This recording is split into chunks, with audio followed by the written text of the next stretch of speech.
All right, so I'm just going to be doing some quick inspections on the air filter. So I'm going to go ahead and take the box off of this Ram. This is a Ram 1500. It's the 5.7 liter. So I'm going to show you some steps to take this off. First thing you can do is remove this hose clamp. You don't have to remove it, you can just loosen it. So just go ahead and loosen up that, just to make sure that this can kind of wiggle off. We're going to take that off in a second. Next, you're going to see these clamps here, and they're basically just finger tight, right? So you can just put your thumb on it and then just clip them off like that, and then you get around the back. I find the back one to be the most problematic. Okay, getting it on seems to be the hardest. Next thing you're going to see is this.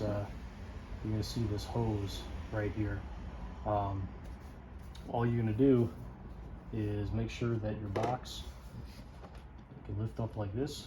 We may have missed one, and there are brackets on the back here, so if you just push it towards the engine like that, it'll slip off the brackets.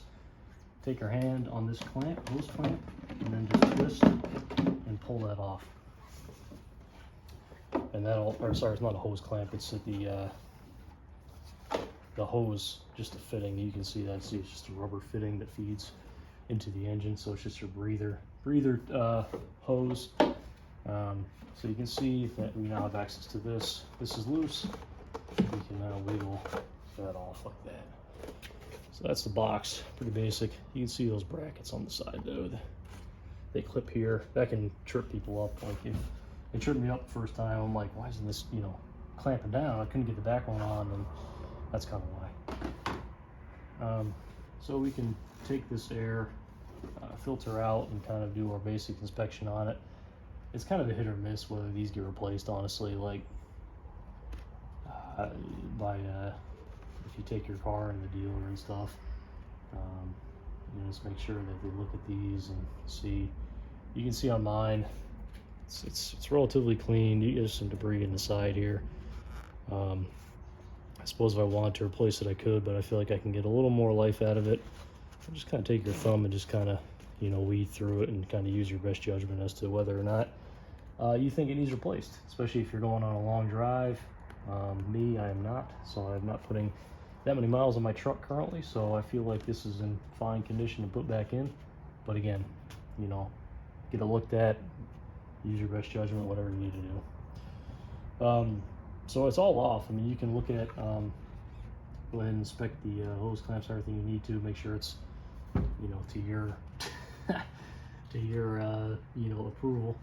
But because by no means am I a certified mechanic, I'm just messing around in my garage, and this as much information about this stuff as I can find, is helpful. But honestly, for whatever reason, I couldn't find just a straightforward video of taking that off and how to get that off. It's not inherently obvious, I guess, by looking at it if you're not familiar with it. But I'm gonna show you putting it back on.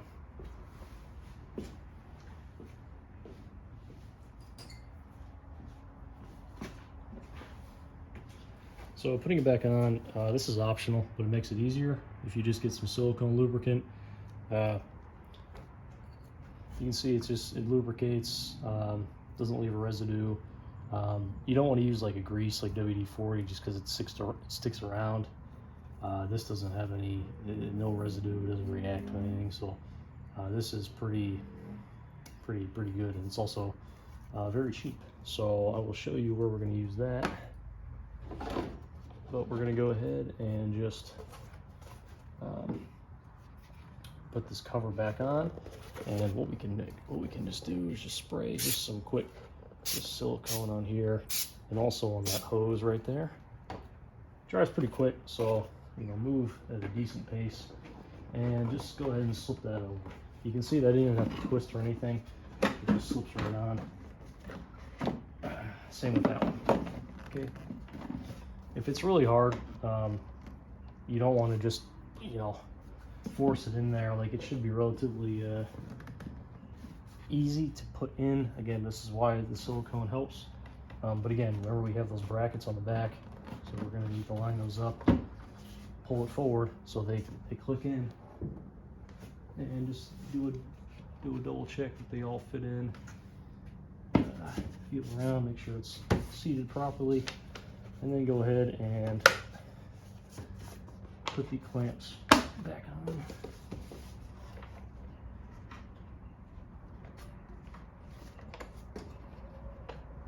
And the further back you go, the harder it gets. Okay, actually went pretty smooth. So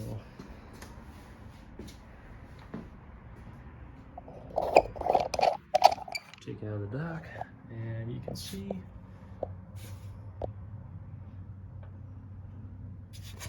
all those are in. That one's in. Just do a quick visual inspection on the back, make sure everything's seated properly. It appears so. Just actually, the foam makes it real easy. You can see way back in there, it's seated properly. So, last thing we got to do, almost forgot, is if I know where I put my screwdriver, guys. Oops. Just tighten your hose clamp up. Slip to the back. Okay. And again, just apply some pressure against the air intake. And just make it tight, but don't kill your hose clamp. It's a piece of plastic anyway. It's not like it's a a sealed rubber grommet, right? It's not like it's foolproof what's happening, right? It's just keeping the airflow generally there. Okay, should be good. Again, make sure everything's lined up and it seems good. And yeah, that's about it. Again, this stuff makes it really easy, really cheap. You can use that on all your fittings, cable connections, pretty much whatever, because it doesn't leave residue. So you can look it up, check for yourself, but works pretty well. All right, guys, that's about it. Thanks for watching.